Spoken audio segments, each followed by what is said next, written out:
తెలంగాణలో అటు ఏపీల రెండు జాగల్లా ఆదివాసీ దినోత్సవ వేడుకలు చాలా గొప్పగా జరిగినాయి. ఆదివాసీ బిడ్డలు ఆడాడ ఆడిపాడినరు.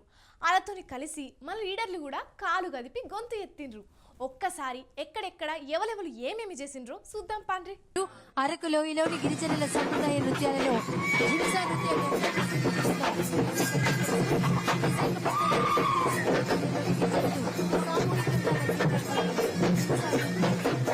వాయమ్మని మన ఏపీ సీఎం చంద్రాలు సారు ఎప్పుడు సీరియస్ గా ఉంటాడు. అలాంటి మనిషి కూడా ఆదివాసీ అక్క చెల్లెలతో కలిసి డాన్స్ చేస్తున్నాడు కదా. ఇక ఇంకా వాళ్ళతో మాట్లాడి వీళ్ళ కష్ట సుఖాలు తెలుసుకున్నాడు.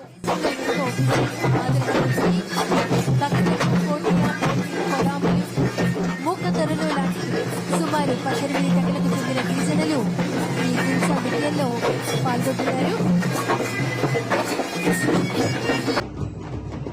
బంజారా హిల్స్ లా ఆదివాసీ భవన్ లా ఈ వేడుకలు జరిగినాయా. మంత్రి సీతక్క, స్పీకర్ గడ్డం ప్రసాద్ కుమార్ సారు హాజరు పడ్డారు. అక్కడ గిరిజనుల డాన్సులు ఎంతో ఆకట్టుకున్నాయి.